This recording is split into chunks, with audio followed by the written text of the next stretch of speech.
Hello दोस्तों, welcome to commerce nation run with confidence. My name is Aman. दोस्तों, आज अपना बिजनेस ऑर्गेनाइजेशन का 13 पार्ट है। इसके पहले 12 वीडियो अपलोड हो चुके हैं। दोस्तों, बहुत जल्दी अपना बिजनेस ऑर्गेनाइजेशन खत्म होने वाला है, बहुत कम टॉपिक्स बचे हुए हैं।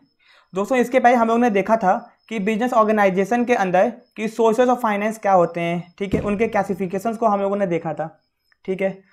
दोस्तों, आज हम लोग देखेंगे कि जो ओनर फंड था एंड बोरोड फंड था उसके बारे में, ठीक है। ये वीडियो आपके BHU BCom और MCom दोनों के लिए बहुत ज़्यादा इंपॉर्टेंट है दोस्तों, ठीक है। जिसको भी इसका PDF चाहिए या फिर अपनी BCom या MCom एंट्रेंस की तैयारी बहुत अच्छे तरीके से करनी है, वो हम लोगों का ऐप डाउनलोड कर सकता है। वहाँ पे उसको प्रीमियम कोर्सेज दिखाई देंगे। वो BCom के लिए BCom का प्रीमियम कोर्स और MCom के लिए MCom का प्रीमियम कोर्स खरीद सकता है केवल 500 रुपीज़ के अंदर। उसको उसके अंदर सारी फैसिलिटी मिलेगी, मतलब वो अपना ऑनलाइन टेस्ट भी दे सकता है, उसको सारे notes and previous year paper with answer सब कुछ उसके अंदर फैसिलिटी मिलेगी दोस्तों, ठीक है। वीडियो सबके ये फ्री में है, ठीक है। तो दोस्तों, आज का अपना topic owner fund and borrowed fund के ऊपर है, ठीक है। दोस्तों, ये टॉपिक थोड़ा सा बड़ा हो सकता है एंड बहुत सारी चीज़ें जो नहीं इंपॉर्टेंट है उसको मैं कटवा दूंगा, तो उसको आप लोग काटते चाहिएगा, ठीक है। सबसे पहले दोस्तों, ओनर फंड क्या होता है? दोस्तों, ओनर फंड का मतलब क्या होता है कि वो पैसा जो आपका खुद का है, मतलब कि अपना खुद का पैसा, ठीक है। तो इसके एग्जाम्पल क्या है? पहला तो इक्विटी से है, इक्विटी से अपना ओनर्स का खुद का होता है दोस्तों, ठीक है। उसके बाद दोस्तों प्रेफरेंस से है, इक्विटी से प्रेफरेंस से है। रिटेन्ड अर्निंग, दोस्तों रिटेन्ड अर्निंग मतलब वो पैसा जो बिजनेस ने कमाया था एंड अपने पास रखा हुआ है, ठीक है, फ्यूचर यूज़ के लिए, उसको रिटेन्ड अर्निंग कहते हैं दोस्तों। GDI, ADI और IDI, इसका फुल फॉर्म अभी याद रखिए, जब ये आता है जिसको हम लोग समझते हैं कि ये होता क्या है, ठीक है। दोस्तों, अब ये इक्विटी से होता क्या है? जब भी किसी कंपनी को पैसे की जरूरत होती है तो वो मार्केट्स में शेयर इशू करती है, ठीक है। जब इसे इशू करती है तो लोग उसको खरीदते हैं, ठीक है। अब इक्विटी से और प्रेफरेंस शेयर के अंदर डिफरेंस आपको पता होना चाहिए। वैसे तो हम लोग अकाउंटिंग के अंदर इसको अच्छे से पढ़ेंगे, बट यहाँ भी समझ लेते हैं। इक्विटी से आज the most important source of raising long time capital by company, मतलब लॉन्ग टाइम कैपिटल के अंदर आता है पहली बात तो ये, ठीक है, कंपनी करती है इशू। इक्विटी से आज दो share which do not carry any special या प्रेफरेंस राइट, इनके पास कोई स्पेशल अधिकार नहीं होता है। मतलब प्रेफरेंस शेयर में क्या होता है दोस्तों कि प्रेफरेंस शेयर के पास क्या बोलते हैं, आपका यहाँ पे फिक्स रेट से डिविडेंड उनको मिलता है, ठीक है। प्रेफरेंस शेयर को फिक्स रेट से डिविडेंड मिलता है और उनको इक्विटी शेयर के पहले मिलता है, ठीक है। प्रेफरेंस राइट जो होता है प्रेफरेंस शेयर के पास में होता है। इनको क्या होता है कि फिक्स रेट से डिविडेंड मिलेगा और इक्विटी शेयर के पहले मिलेगा, ये उनका होता है प्रेफरेंशियल राइट, ठीक है। बट ऐसा इक्विटी शेयर के पास नहीं होता है, तो इनके पास कोई भी प्रेफरेंशियल राइट नहीं होता in payment of annual dividend and in payment of capital, पैसा वापस करने का, ठीक है। The money raised by issue of equity share is termed as equity share capital, जो पैसा इक्विटी शेयर इशू करके उठाया जाता है उसको इक्विटी शेयर कैपिटल कहते हैं, ठीक है। उसमें ज़्यादा आपको दोस्तों समझने की जरूरत नहीं है, इसमें ज़्यादा कुछ इंपॉर्टेंट नहीं है, ठीक है। यहाँ पर दोस्तों देख लीजिए, a public company can issue 2 types of share, equity share या तो प्रेफरेंस शेयर, ठीक है। अब दोस्तों ESOP क्या होता है? Employee stock option plan, employee stock option plan, इसका फुल फॉर्म याद रखिएगा, ठीक है। मीन्स दैट ऑप्शन मतलब क्या बोलते हैं, एक ऑप्शन दिया जाता है गिवन टू डायरेक्टर्स, ऑफिसर या फिर एम्प्लॉय, मतलब कंपनी के डायरेक्टर्स को, ऑफिसर्स को या फिर एम्प्लॉयज़ को, ठीक है, of a company of its holding company या फिर सब्सिडी कंपनी, कोई भी कंपनी हो सकती है। If any which give such director officer employee benefit right to purchase subscribe share for future date at predetermined price, मतलब दोस्तों employ stock option plan एक तरह का ऐसा ऑप्शन होता है जो कंपनी के डायरेक्टर को, कंपनी के ऑफिसर को, कंपनी के एम्प्लॉय को दिया जाता है। इसके अंदर वो चाहे तो फ्यूचर में कंपनी के सिक्योरिटीज़ को खरीद सकते हैं और वो जो दाम होगा वो पहले ही डिसाइड कर दिया जाएगा, मतलब और खरीदने का ऑप्शन फ्यूचर में दिया जाता है और दाम जो है अभी डिसाइड कर दिया जाएगा, future date at a predetermined price. And जो ये प्री डिटरमाइंड प्राइस होता है, पहले से डिसाइड किया हुआ दाम, वो बहुत कम होता है। तो सिंपल भाषा में एम्प्लॉय स्टॉक ऑप्शन प्लान एक ऐसा प्लान होता है जो कंपनी अपने डायरेक्टर, ऑफिसर, एम्प्लॉय को देती है, जिसके अंदर कंपनी उनको ये ऑप्शन देती है, भैया आप लोग मेरे कंपनी का शेयर खरीद सकते हैं कम दाम पे फ्यूचर में, ठीक है। ये अपना ESOP हो गया, फुल फॉर्म याद रखिएगा। अब दोस्तों इक्विटी शेयर्स के कुछ फीचर, इक्विटी शेयर एक माध्यम होता है जिसकी मदद से company long time share capital उठाती है और ये एक तरह का ओनर फंड है। रिस्क भी है कैपिटल भैया, रिस्क इक्विटी शेयर क्या होते हैं, सबसे ज़्यादा रिस्क लेते हैं। The equity share holder are the primary risk भी है, सबसे पहले रिस्क इन्हीं को उठाते हैं, क्योंकि पैसा डूबेगा तो इनका ही डूबेगा। दे एंजॉय दी रिवॉर्ड, इनको रिवॉर्ड भी मिलता है रिस्क उठाने का, डिविडेंड यही कमाते हैं। अच्छा, मैच्योरिटी, भैया कंपनी कभी भी इक्विटी शेयर का पैसा वापस नहीं करती जिंदगी भर के अंदर, during the life time of the company.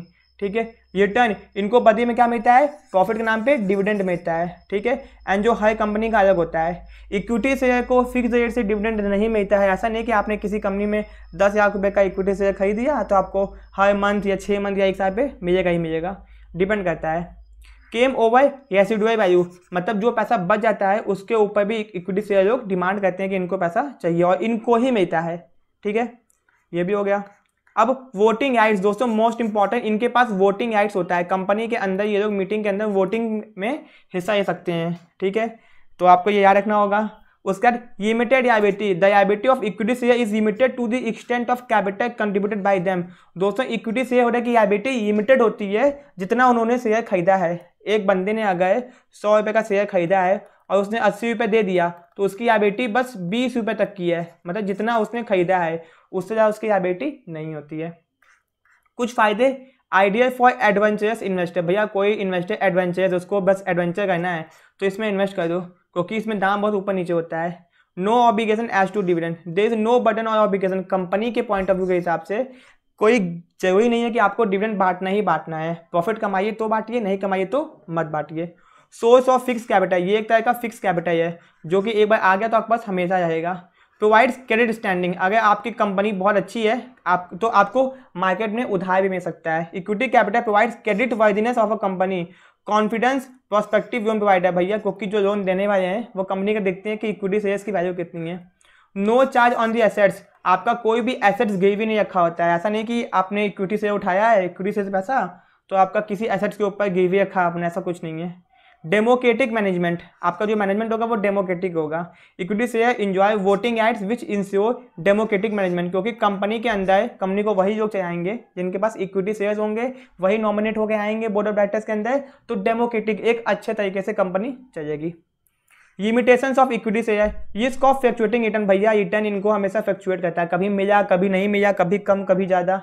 High cost of capital, the cost of equity shares generally more as compare to cost of raising fund to other source, भैया इसको उठाने में खर्चा होता है, प्रीलिमिनरी एक्सपेंसेस होता है, प्रोस्पेक्टस इशू करना पड़ता है, कभी कभी अंडरराइटर को कमीशन देना पड़ता है। डाइल्यूशन ऑफ कंट्रोल, भैया अपने हाथ से कंट्रोल खत्म हो जाता है। अगर ज़्यादा इक्विटी शेयर इशू होगा तो ज़्यादा ओनर्स आएंगे, तो आपके पास अगर शेयर्स है तो आपका ओनरशिप क्या होती जाएगी, कम होती जाएगी। ठीक है। Legal formality, a company has to comply with numbers of legal formality, बहुत सारी फॉर्मेलिटी पूरी करनी पड़ती है इक्विटी शेयर को इशू करने से पहले। स्टॉक शेयर में रजिस्टरिंग करवाना, बहुत कुछ होता है दोस्तों। ठीक है।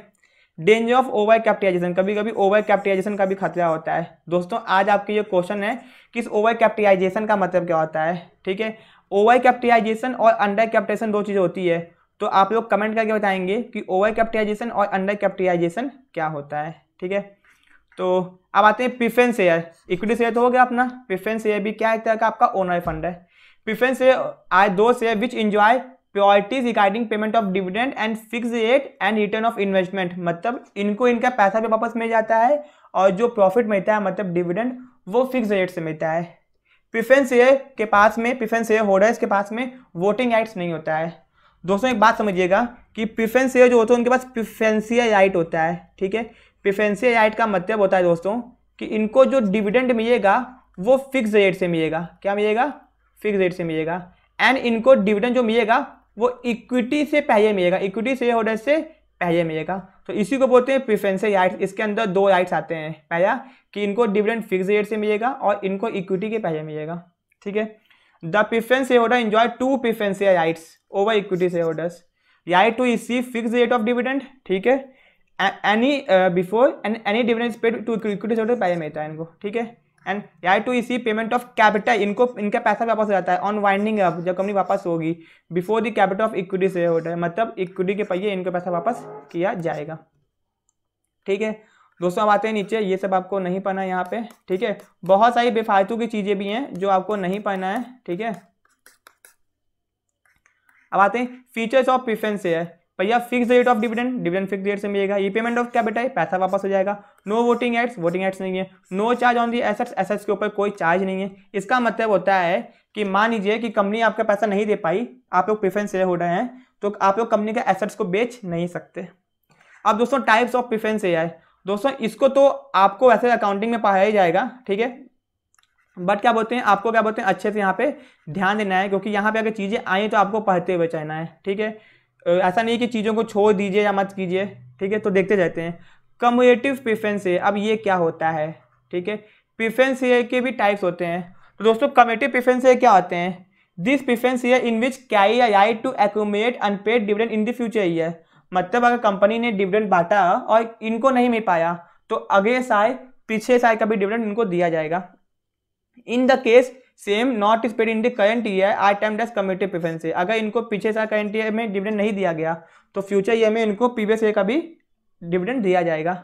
नॉन कम्युलेटिव प्रेफरेंस शेयर, दोस्तों the preference share on which dividend do not accumulate the time are non cumulative. इसका मतलब if company does not declare dividend for any year the right of dividend shareholder in respect of that dividend will be lost. मतलब अगर इनको मान लीजिए इस साल dividend नहीं मिला तो अगले साल का ही मिलेगा, पिछले साल का डिविडेंड नहीं मिलेगा।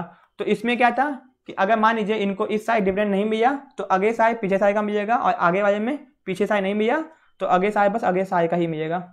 पार्टिसिपेटिंग प्रेफरेंस शेयर, दोस्तों ये कौन से प्रेफरेंस शेयर होल्डर होते हैं, ये वो होते हैं कि अगर मान लीजिए कि कंपनी ने प्रॉफिट कमाया, सबको पैसा बांटा, प्रेफरेंस को दिया, इक्विटी को दिया, उसके बाद जो पैसा बच जाता है उसके अंदर कहते हैं भैया इक्विटी को बांटने के बाद भी कहते हैं हमको उसमें भी हिस्सा चाहिए, ठीक है। मतलब ये लोग जो पैसा इक्विटी को बांटने के बाद कंपनी ने पैसा कमाया, टैक्स भरा, डिबेंचर को इंटरेस्ट चुकाया, प्रेफरेंस शेयर होल्डर को डिविडेंड दिया, फिर इक्विटी शेयर को दिया, पैसा बच गया, ये कहते हैं कि हमको जो पैसा बच जाता है इक्विटी को बांटने के बाद में उसमें भी ये लोग पार्टिसिपेशन मांगते हैं सरप्लस प्रॉफिट के अंदर, ठीक है, after paying dividend to equity shares. इसी को बोलते हैं पार्टिसिपेटिंग।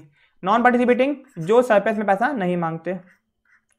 कन्वर्टेबल प्रेफरेंस शेयर, दोस्तों ये वो प्रेफरेंस शेयर होते हैं जिनको कंपनी ऑप्शन देती है कि आप लोग कुछ टाइम बाद अपने शेयर को इक्विटी शेयर्स के अंदर कन्वर्ट कर सकते हैं। दोस्तों चाहे डिबेंचर हो चाहे प्रेफरेंस शेयर, कन्वर्जन का जो ऑप्शन होता है वो हमेशा इक्विटी में ही होता है। नॉन कन्वर्टेबल जिनके पास ऑप्शन नहीं होता कि वो अपने शेयर को इक्विटी के अंदर कन्वर्ट करवा पाएंगे, ठीक है।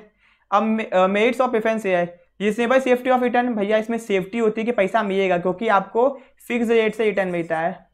नो इंटरफेरेंस इन मैनेजमेंट, आप लोग कंपनी के पॉइंट ऑफ व्यू से फायदा ये है कि कंपनी के अंदर आप लोग इंटरफेयर नहीं कर पाएंगे क्योंकि वोटिंग राइट्स तो है ही नहीं आपके पास, ठीक है। ये कंपनी के पॉइंट ऑफ व्यू से बेनिफिट है।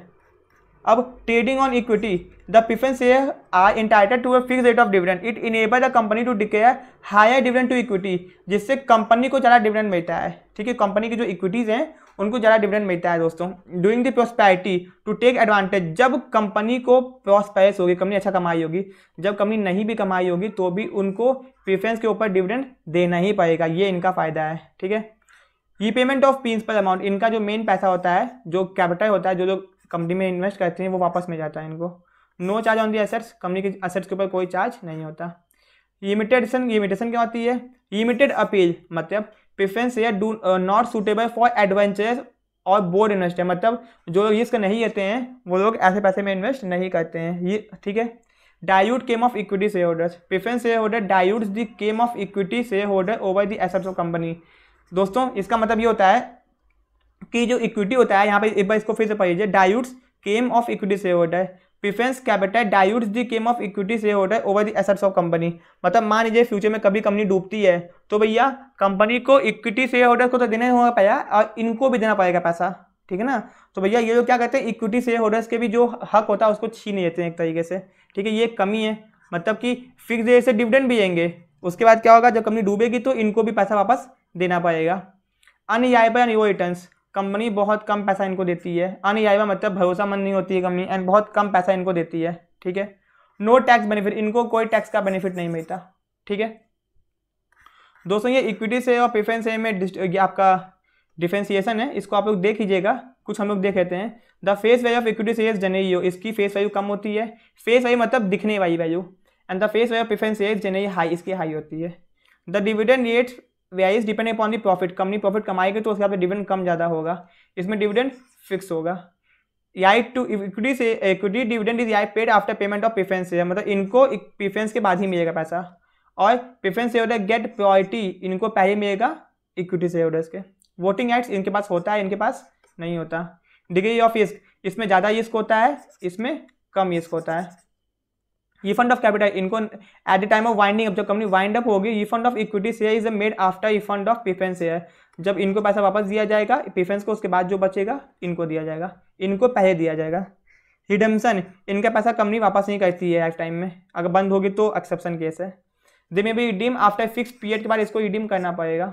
Appeal to investor, equity share appeal to board and risk taking investor, इसमें रिस्क टेकिंग इन्वेस्टर इन्वेस्ट करते हैं, और इसमें रिस्क जो नहीं लेना चाहते हैं वो इन्वेस्ट करते हैं। ठीक है, अपना खत्म हो गया। अब दोस्तों रिटेन्ड अर्निंग क्या होती है, सिंपल भाषा में रिटेन्ड अर्निंग का यहाँ पे भाई दूसरा नाम देख लीजिए, इंटरनल फाइनेंसिंग, इसको याद रखिएगा, self financing, plugging back of profit. मतलब कि जब कंपनी पैसा कमाती है, वो पैसा जो डिस्ट्रीब्यूट नहीं करती है शेयर होल्डर्स को, वो अपने पास रख लेती है फ्यूचर यूज के लिए, उसको कहते हैं retained earning. The entire earning of a company are not distributed as dividend among the share holders, और reasonable part of it's retained as a reserve या फिर सरप्लस के नाम पे हम लोग रख लेते हैं। Retained earning refer to that part of profit which is kept as a reserve for use in future, इसी को बोलते हैं रिटेन्ड अर्निंग। इसके नाम जो है इसको याद रखिएगा दोस्तों। Retained earning are shareholder fund, इसको शेयर होल्डर फंड कहते हैं, and there is no external liability, इसकी कोई लायबिलिटी नहीं होती है। Company is under no pressure to pay back this amount, company को पैसा देने की जरूरत नहीं है, और इसके लिए कोई इंटरेस्ट डिविडेंड नहीं चुकाना पड़ता। Retained earning can not use by newly establish company, एक नई कंपनी इसको इस्तेमाल नहीं कर सकती।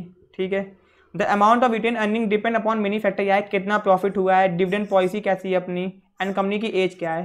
कंपनी अगर बहुत पुरानी है तो डिविडेंड बांटना पड़ेगा। ठीक है दोस्तों, इसके आप लोग मेरिट्स डिमेरिट्स को पढ़ लीजिएगा। ठीक है, इसमें कुछ ज़्यादा इंपॉर्टेंट चीज़ें नहीं है, ये पूछेगा भी नहीं, बस आपके नॉर्मल नॉलेज के ही है, इसको आप लोग खुद ही पढ़ लीजिएगा। ठीक है, कोई काम करना इतना नहीं है। अब दोस्तों आता है GDI, सबसे पहले तो फुल फॉर्म आपको याद करना होगा, ग्लोबल डिपॉजिटरी रिसिप्ट। क्या होता है, GDI is an instrument issued by abroad, ठीक है, issued abroad by company to raise fund in some foreign currency and listed and traded on a foreign stock exchange. कहने का मतलब क्या है, एक बार इसको समझ लीजिए बहुत अच्छे से, इन कंटेक्स्ट ऑफ इंडिया यहाँ पे क्या है। ठीक है, देखिए GDI एक तरह का इंस्ट्रूमेंट होता है इशूड अब्रॉड, जो कि अब्रॉड में इशू किया जाता है बाय ए कंपनी, एक कंपनी मान लीजिए इंडिया की कंपनी, उसने अब्रॉड में इशू किया। ठीक है, टू रेज फंड, वहाँ से पैसा उठाने के लिए, इन सम फॉरेन करेंसी में। ठीक है, and listed and traded on a foreign stock chain, and वहाँ के वो फॉरेन स्टॉक चेन के अंदर लिस्टेड है। तो दोस्तों GDI एक तरीका होता है जिससे एक कंपनी फॉरेन मार्केट के अंदर फॉरेन करेंसी में पैसे को उठा सकती है। ठीक है, आपको केवल फुल फॉर्म याद रखना है, इतना पढ़ने की कोई जरूरत नहीं है दोस्तों, कोई भी काम का आपके नहीं है। ठीक है, आपसे पूछेगा भी नहीं। ठीक है, ADI क्या होता है, अमेरिकन डिपॉजिटरी रिसिप्ट, आपको मतलब पता होना चाहिए दोस्तों। The depository receipt issued by company in the USA, दोस्तों अमेरिका का खुद का अपना होता है, company in the USA are known as American depository receipt. The depository receipt issued by company in the USA, अगर कोई कंपनी अमेरिका के अंदर पैसा उठाती है तो उसको ADI कहते हैं, American depository receipt. It is issued by non US company, ये नॉन US कंपनी उठाती हैं, मतलब अगर कोई बाहरी कंपनी को अमेरिका में पैसा उठाना है तो वहाँ पे ADI इशू करना पड़ेगा। ठीक है, तो बस इतना खत्म, आगे आते हैं। ये आपको पढ़ने की जरूरत नहीं है दोस्तों। First of all this are issued by non US company, मतलब कि US कंपनी नहीं उठाएगी, जैसे इंडियन कंपनी ने वहाँ पे गई और पैसा उठाया अमेरिका में, तो अमेरिका वहाँ पे उठाने के लिए ADI इशू करना पड़ेगा। ठीक है, तो बस हो गया अपना, इसमें आपको ज़्यादा बुद्धि नहीं खर्चनी, ये सब नहीं पढ़ना है, कोई काम का नहीं है। आपकी इच्छा है रीडिंग में आइए, बट मैंने बता दिया ना, कोई काम का नहीं है तो पूछेगा नहीं। अब आते दोस्तों, ADI is traded in USA, whereas GDI is traded in several international market, मतलब अमेरिका का स्पेशल है ADI, मतलब अगर किसी कंपनी को अमेरिका में पैसा उठाना है अमेरिका के फॉरेन करेंसी में तो उसको ADI इशू करना पड़ेगा, और अदर कंट्रीज के लिए GDI है अपना। ठीक है, अब दोस्तों IDI, इंडियन डिपॉजिटरी रिसिप्ट, अब इंडिया को अपना पीछे आएगा भैया। ठीक है, IDI is a financial instrument denominated in Indian rupees in the form of depository receipt created by an Indian depository to enable foreign company to raise fund from the Indian security market। अगर किसी बाहरी company को India में पैसा उठाना है तो वो IDI इशू करती है, ये बाहरी कंपनी की है। ठीक है, बात खत्म, ज़्यादा इसमें बुद्धि नहीं खर्च करनी है। ठीक है, अपना ओनर फंड खत्म हो गया, हमने ओनर फंड के बारे में सब कुछ पढ़ लिया दोस्तों। ठीक है, अब आते हैं बोरोड फंड। ठीक है, बोरोड फंड मतलब दोस्तों उधार का पैसा। उधार का पैसा मतलब जो आपका पैसा नहीं है, जिसपे आपको लायबिलिटी होती है, आपका ऑब्लिगेशन बन जाता है कि आपको उसके ऊपर इंटरेस्ट चुकाना पड़ेगा। ठीक है ना। तो जैसे कि debenture and bond, loan from financial institutions. दोस्तों लोन फ्रॉम फाइनेंशियल इंस्टीट्यूशंस का मतलब होता है कि आपने बैंक के अलावा कोई और ऐसा इंस्टीट्यूशन जो कि बैंक की तरह काम करता है उससे पैसा उठाया। Loan from commercial bank, bank से उठाया। पब्लिक ने डिपॉजिट किया, टीसी मतलब trade credit and inter corporate deposit. ये सब आपके एग्जाम्पल हैं बोरोड फंड के। ठीक है, तो दोस्तों आते हैं डिबेंचर एंड बॉन्ड। दोस्तों देखिए, debenture bond are an important instrument for raising long time डेप्ट कैपिटल। आपको लॉन्ग टाइम डेप्ट कैपिटल उठाना है, उधार का पैसा, तो आपके लिए डिबेंचर बॉन्ड बहुत अच्छी चीज़ है। तो debenture include debenture, stock, bond, any other instrument company evidencing a डेब्ट, जो दिखाता है कि कंपनी ने उधार लेके रखा हुआ है। वेदर कंस्टिट्यूटिंग अ चार्ज, हो सकता है कि इसके ऊपर charge of the asset of the company हो चाहे ना हो। दोस्तों चार्ज का मतलब क्या होता है? दोस्तों चार्ज का मतलब होता है, मान लीजिए एक कंपनी है, ठीक है, एक कंपनी है, इसने क्या किया, मार्केट से 1,00,000 रुपये उठाया और इसने बोला कि भैया 1,00,000 के बदले आपको हम क्या बोलते हैं, ये लोन उठाया डिबेंचर के नाम पे और कह दिया कि मेरे एसेट्स के ऊपर चार्ज रखीजिए। मतलब कि अगर कंपनी पैसा नहीं चुका पाएगी तो जिसको डिबेंचर इशू किया है वो कंपनी के एसेट्स को बेच के पैसा निकाल सकता है। तो एसेट्स के ऊपर चार्ज, ठीक है, ये एक तरह से गारंटी होती है। तो ये हो गया। अब दोस्तों डिबेंचर का मीनिंग देख लेते हैं। डिबेंचर इज अ डॉक्यूमेंट और certificate which is issued under common seal of company, जिसपे कंपनी की मोहर लगी होती है। ठीक है, एक्नॉलेजिंग, जो कि ये दिखाता है डेब्ट to the holder given terms and condition, मतलब भैया उससे उधार लिया गया है इस कंडीशन पे, इस टर्म्स एंड कंडीशन के ऊपर। The amount of loan, rate of interest, security offered, सब कुछ उसके ऊपर क्या ही मेंशन होता है कि कितना पैसा उठाया गया है, कितना इंटरेस्ट दिया जाएगा, क्या क्या गिरवी रखा गया है, सब कुछ।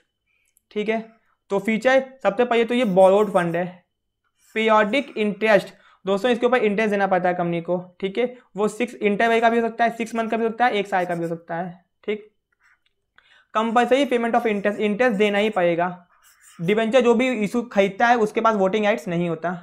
रिडेम्पशन ऑफ डिबेंचर, मतलब डिबेंचर का पैसा हमेशा वापस हो जाता है। मतलब आपने डिबेंचर खरीदा किसी कंपनी में, कंपनी को पैसा चाहिए, कंपनी ने डिबेंचर इशू किया, आपने डिबेंचर खरीदा, तो कुछ टाइम बाद आपका पैसा वापस कर दिया जाएगा। ठीक है, चार्ज अगेंस्ट एसेट्स, हो सकता है कि आपने जो डिबेंचर खरीदा हो उस डिबेंचर के ऊपर चार्ज भी हो।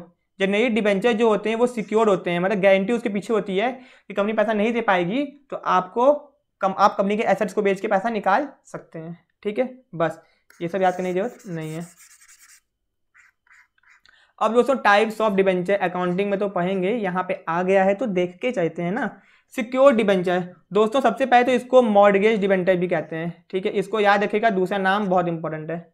The debenture which are secured by charge on the assets of property और company is known as secure debenture. मतलब वो डिबेंचर है जिस डिबेंचर के ऊपर कंपनी ने क्या बोलते हैं, एसेट्स के ऊपर चार्ज लेके रखा हुआ अपना, मतलब जो सिक्योर डिबेंचर है। कंपनी पैसा नहीं चुका पाई तो भैया जो डिबेंचर, जो जिसने डिबेंचर खरीदा है डिबेंचर होल्डर, वो कंपनी के एसेट्स को बेच के पैसा निकालिएगा। ठीक है, कहानी खत्म। अनसिक्योर्ड, जिसके पीछे कोई भी चार्ज नहीं होता है, जिसका नाम दोस्तों इंपॉर्टेंट है, बहुत एग्जाम में पूछा गया है, जिसको सिंपल डिबेंचर और नेकेड डिबेंचर भी कहते हैं। ठीक है, याद रखिएगा, नाम इंपॉर्टेंट है। रजिस्टर्ड डिबेंचर क्या होता है? The debenture in which name of the debenture holder I duly recorded at the register maintain by the company, मतलब कंपनी के रजिस्टर में जिनका नाम लिखा होता है उसको कहते हैं रजिस्टर्ड डिबेंचर। दोस्तों आप लोग सोचेंगे कि ये कैसी बात है कि भैया कंपनी के रजिस्टर में नाम लिखा है तो रजिस्टर्ड डिबेंचर। दोस्तों देखिए होता क्या है ना, जब कंपनी डिबेंचर इशू करती है तो कंपनी का रजिस्टर होता है, तो कंपनी उसके ऊपर नाम लिख देती है कि इन बंदे ने डिबेंचर अपना इशू किया गया, इस बंदे डिबेंचर इशू किया गया है। अब होता क्या है, वो जो बंदा है उसने किसी और को बेच दिया, मान लीजिए ये एक्स था और ये वाई है, अब इसके पास डिबेंचर आ गया, कंपनी को लेकिन अभी नहीं पता है कि एक्स ने इसको बेच दिया है, तो नाम तो एक्स का लिखा हुआ है, तो कंपनी डिबेंचर इसी को मानेगी तब तक जब तक इसको पता नहीं चलता कि वाई ने क्या बोलते हैं डिबेंचर खरीद दिया। जैसे ही वाई के बारे में पता चलेगा, वाई का नाम इसका नाम हटा के लिख देगी। ठीक है दोस्तों, तो the debenture in which names of the debenture holder are duly recorded in the register maintain by company are known as registered debenture. Such debenture can be transfer, इसको ट्रांसफर कर सकते हैं ओनली बाय ट्रांसफर डीड, मतलब normal आप transfer कर सकते हैं बिना किसी टेंशन के, किसी को भी ट्रांसफर करना है।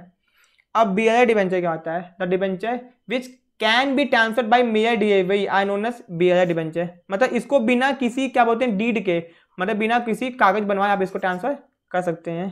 The company does not keep any record of such debenture holder, company कोई भी रिकॉर्ड इनका नहीं रखती अपने पास। Interest due is paid on showing coupon attach to, इसका कोई मतलब नहीं दोस्तों, ये आपके कोई काम का नहीं है। ठीक है।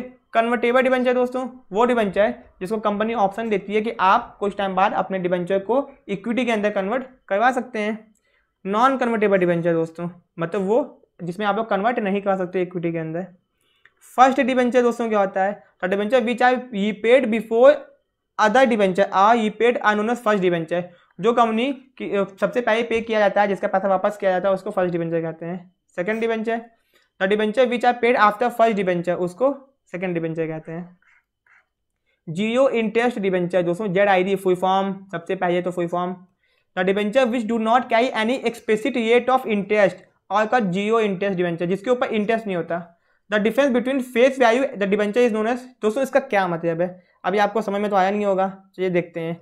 मान लीजिए कंपनी ने डिबेंचर इशू किया 1 लाख रुपए का, ठीक है। कंपनी इस 1 लाख डिबेंचर को 95,000 में इशू करेगी और जब पैसा वापस चुकाएगी 2 साल बाद 3 साल बाद जितना भी टाइम होगा तो 1 लाख वापस करेगी। जो डिफरेंस है 5,000 यही इसका इंटरेस्ट होगा और यही उस पर्सन को इंस्टॉलमेंट में या जैसे भी मिलता है। तो दोस्तों इसके ऊपर इंटरेस्ट जो होता है स्टार्टिंग में जो डिस्काउंट होता है वही होता है एक तरह से, ठीक है। तो इसी को बोलते हैं जीरो इंटरेस्ट डिबेंचर ZID, कुछ भी नहीं था ऐसा। दोस्तों इसके मेरिट क्या है, आइडिया फॉर सेफ इन्वेस्टर, जिसको भैया रिस्क नहीं है ना, एकदम सेफ बैटिंग का नहीं है उसके ये सही है। No loss of control, company के ऊपर से कंट्रोल नहीं जाएगा कंपनी का। फ्लेक्सिबिलिटी, कंपनी जैसे चाहे वैसे काम कर सकती है, कोई भी रोकथाम नहीं होगी क्योंकि ये तो उधार के पैसा है, आप कंपनी को चलाइए अच्छे से। इकोनॉमिकल, सस्ता पड़ता है। सुटेबल डूइंग स्टेबल अर्निंग, जब आपकी अर्निंग स्टेबल है तब ये बहुत सुटेबल है। टैक्स का बेनिफिट मिलता है दोस्तों, डिबेंचर के ऊपर टैक्स का बेनिफिट मिलता है, इसको याद रखिए एकदम, ठीक है दोस्तों। Trading on equity, trading on equity का मतलब है कि डिबेंचर होल्डर आए डिबेंचर को फीस देना पड़ता है इंटरेस्ट, और कब देना पड़ता है इक्विटी के पहले। तो भैया डिबेंचर होल्डर तो एकदम सिक्योर्ड है, कोई दिक्कत नहीं होती इन लोगों को, तो यही है जो है इसका बेनिफिट है। Payment of burden of interest, मतलब भैया इनको इंटरेस्ट चुकाना पड़ता है। Advice impact on the Boeing capacity, भैया कंपनी के बॉइंग कैपेसिटी के ऊपर इंपैक्ट पड़ता है। एक बार डिबेंचर उठाई है पहले उसको चुकाओ फिर नया डिबेंचर उठाओ, ये भी बड़ी दिक्कत की बात है। ये पेमेंट ऑफ ऑब्लिगेशन, आपको पैसा चुकाने की ऑब्लिगेशन बन गई कि आपको अब चुकाना ही चुकाना है। कंपनी के एसेट के ऊपर चार्ज भी आ गया है कि भैया कंपनी के एसेट गिव रखा हुआ है। दोस्तों इसको पढ़ना आपका काम है, ठीक है, ये आपको खुद से पढ़ना है, बहुत ईजी है, कुछ भी कठिन नहीं है, आप लोग आसानी से पढ़ सकते हैं, ठीक है। ये देखिए यहाँ पे शेयर होल्डर्स को कंपनी का ओनर बोलते हैं, डिबेंचर होल्डर को कंपनी का क्रेडिटर बोलते हैं। ये इंपॉर्टेंट क्वेश्चन है जो पूछता है एग्जाम में, ठीक है। बाकी आप लोग इसको रीडिंग खुद कर सकते हैं, ठीक है दोस्तों। ये सब इंपॉर्टेंट चीज़ें हैं जो एग्जाम में आपके पूछती हैं। अब आते हैं बॉरोड फंड के अंदर, लोन फ्रॉम फाइनेंशियल इंस्टीट्यूशन। दोस्तों ये देखिए, द सेंट्रल और state government have establish various financial institution in the country to provide finance to business organisation. This institutions are development banks हो गए, ठीक है। They aim at promoting industrial development of the country, ये country को develop करने के बनाए गए हैं। दिस इंस्टीट्यूशन ऑल्सो कंडक्ट, ये सब मार्केट सर्वे करती हैं, तो इतना मतलब नहीं है, ठीक है। अब इनके क्या फ़ायदे हैं दोस्तों, आपको इनके बेनिफिट उतने इंपॉर्टेंट नहीं है, बस आपको नाम पता होना चाहिए, ठीक है। तो ये आप लोग बेनिफिट देख लीजिएगा दोस्तों। कुछ हैं जो कि क्या बोलते हैं, आप नाम यहाँ पे देख लीजिए। पहले IFCI, ठीक है, full form industrial finance corporation of India, जो कि जुलाई 1948 के अंदर स्टेब्लिश हुआ था। फिर SFC स्टेट फाइनेंशियल कॉर्पोरेशन, ठीक है, ये भी याद रखिएगा। फिर दोस्तों बहुत important ICICI industrial credit and investment corporation of India 1955, most important IDBI industrial development bank of India 1964, ठीक है। उसके बाद स्टेट इंडस्ट्रियल डेवलपमेंट कॉर्पोरेशन, ठीक है, इसको याद रखिएगा दोस्तों, full form UTI unit trust of India. उसके बाद लाइफ इंश्योरेंस कॉर्पोरेशन 1956, ये 1956 के अंदर सेटअप हुआ था। तो ये सब इंपॉर्टेंट देखिए फैक्ट फिगर्स यहाँ पे आ गए, इसके अंदर भी आपको याद रखना है इसको। अब दोस्तों लोन फ्रॉम कमर्शियल बैंक, अब कमर्शियल बैंक क्या होता है आपको पता ही है, जिनसे कंपनी लोन लेती है, ठीक है। लॉन्ग टर्म भी सकती है, शॉर्ट टर्म भी सकती है, ठीक है।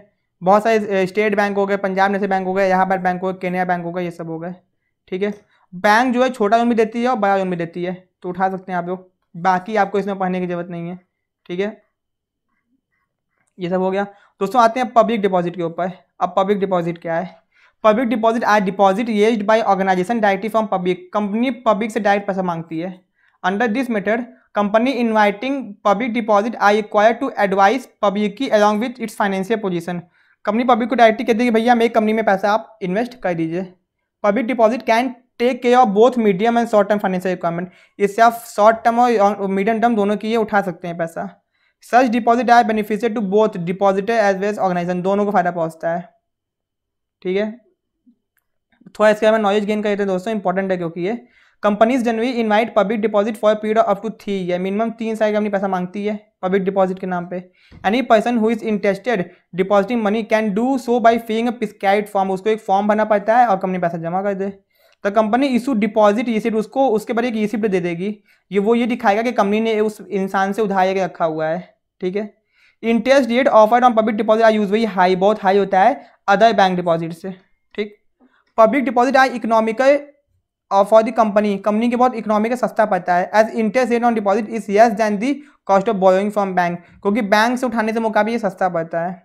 दोस्तों the acceptance of public deposit is regulated by IBI, most important, IBI सब कुछ कंट्रोल करता है। ठीक है, बस इसका मेड डिमेट नहीं पढ़ना है, सिंपल प्रोसीजर है, सस्ता है, एसेट्स के ऊपर कोई चार्ज नहीं है, आपके हाथ से कोई कंट्रोल नहीं जाएगा। अनसुटेबल फॉर न्यू कंपनी नहीं उठा पाएगी, भरोसेमंद सोर्स नहीं है। Not suitable for long time financing, लंबे समय का पैसा नहीं उठा सकते। लिमिटेड फंड, कम पैसा उठा पाएंगे, खत्म कहानी, कुछ भी नहीं था। अब आते हैं ट्रेड क्रेडिट। दोस्तों टीसी क्या होता है? Trade credit is the credit extended by one trader to another for purchase of goods and services. कहने का मतलब है जब बिजनेसमैन आपस में एक दूसरे को उधार पे सामान बेचने लगते हैं। मान लीजिए कि एक बिजनेसमैन है, ठीक, अब इसको सामान चाहिए, इसके पास पैसा नहीं है, तो ये दूसरे के पास गया, इसने इसको उधार पे सामान दे दिया। ठीक है, तो एक तरह से इसी को कहते हैं ट्रेड क्रेडिट। ठीक है, तो इसको it is also known as mercantile credit, इसको मर्केंटाइल क्रेडिट भी कहते हैं, याद रखिएगा। ठीक है, it is commonly use as a source of short term financing, इसको शॉर्ट टर्म फाइनेंसिंग यूज़ करना पड़ता है। जैसे कि अब इसके पास पैसा नहीं है तो पैसे से ये सामान ही खरीदता, तो इसने इसको उधारी दे दिया, तो ट्रेड क्रेडिट का काम ही तो हुआ, तो इसी इसको शॉर्ट टर्म फाइनेंसिंग बोलते हैं, जो कि 15 दिन से लेकर 90 दिन तक का होता है। दोस्तों ये डेट इंपॉर्टेंट है। ठीक है, no interest is paper on in trade credit, इसके ऊपर कोई इंटरेस्ट नहीं देना पड़ता। It is based on the आपकी फाइनेंशियल स्ट्रेंथ एंड आपकी गुडविल कितनी बयर की, उसके हिसाब से इसको ये मिलता है। Trade credit appear in the records of buyer goods as a sundry creditor, sundry creditor मतलब भैया आपने उधार में सामान बेचा है। ठीक है, द वॉल्यूम ऑफ क्रेडिट, आपको कितना उधार मिलेगा ये डिपेंड करता है कि आपकी रेपुटेशन कितनी है, आपकी फाइनेंशियल पोजीशन कितनी है, आप कितना सामान खरीद रहे हैं एंड आपका पास्ट रिकॉर्ड कितना है। ठीक है, कहानी खत्म, इसमें कुछ भी नहीं था दोस्तों, आप लोग बेफायदों का परेशान थे। मेरिट्स ऑफ ट्रेड क्रेडिट, क्या क्या फ़ायदे हैं? कन्वीनियंट सोर्स, बहुत आसानी से मिल जाता है। एडी अवेलेबिलिटी, तुरंत मिल जाता है। आपका सेल में कोई दिक्कत नहीं आती है, आपकी सेल प्रमोट होती है। Helps in ageing inventory level, आपका इन्वेंट्री लेवल बढ़ जाता है, एसेट्स के ऊपर कोई चार्ज भी नहीं आता। ठीक है, रिस्क ऑफ ओवर ट्रेडिंग, भैया कभी कभी आप लोग ज़्यादा ट्रेडिंग करें तो दिक्कत आ जाती है। The available and easy flexible trade credit facility men induce from to over trading, कभी कभी आपको बेफायदों का लेना पड़ जाता है तो दिक्कत भी हो जाती है। लिमिटेड फंड, कितना उधार मिलेगा, कम से कम मिलेगा। कॉस्टली, कभी कभी ये महंगा पड़ जाता है। ठीक है दोस्तों, ये अपना आखिरी टॉपिक है आईसीडी, इंटर कॉर्पोरेट डिपॉजिट, ये क्या होता है? ठीक है, इंटर कॉर्पोरेट डिपॉजिट क्या होता है, इसका फुल फॉर्म रखिएगा आईसीडी। दोस्तों inter corporate deposit is an unsecured, ये एक अनसिक्योर्ड बोरोइंग बाय कंपनी। ठीक है, जो कंपनी उठाती है from the other corporate entity registered under the company act, मतलब एक कंपनी दूसरे कंपनी से पैसा उठाती है, इसको बोलते हैं इंटर कॉर्पोरेट डिपॉजिट। सबसे ईजी, कोई दिक्कत नहीं है। दोस्तों ये जो आईसीडी होता है, ये आईसीडी को पूरा आईबीआई कंट्रोल करता है। मिनिमम पीरियड कितना है इसका? 7 दिन से लेके आपका 1 साल तक का हो सकता है, ये इंपॉर्टेंट था। बस बात खत्म। अब इसके फ़ायदे नुकसान आपको पढ़ना पाइए, कोई फ़ायदा नहीं, कोई दिक्कत की बात भी नहीं है। ठीक है, कोई काम का नहीं है वैसे।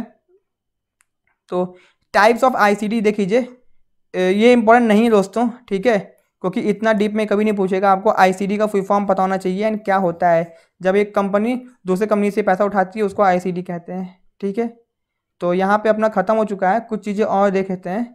इंटरेस्ट रेट ऑन आईसीडी में भी रिमेन फिक्स, ये फिक्स भी हो सकती है और फ्लोटिंग भी हो सकती है। फ्लोटिंग मतलब जो घटती बढ़ती है और फिक्स मतलब जो फिक्स है। ठीक है, and higher than the bank rate, ये बैंक रेट से हमेशा ज़्यादा होगा। ये एक अनसिक्योर्ड है दोस्तों, अनसिक्योर्ड, सिक्योर्ड नहीं है। ठीक है, this deposit are usually considered by borrower company, ठीक है, to solve problem of short term, जब किसी कंपनी को शॉर्ट टर्म की दिक्कत आती है तो ये पैसा उठाई थी ICD से। ठीक है दोस्तों, इसमें आपको इतना नहीं पढ़ना है। तो अपना यहाँ पे सारे सोर्सेस ऑफ फंड खत्म हो चुके हैं। ठीक है, बिजनेस के फंड, यंग ओनर फंड हो चाहे बोरोड फंड हो, सब खत्म हो चुका है।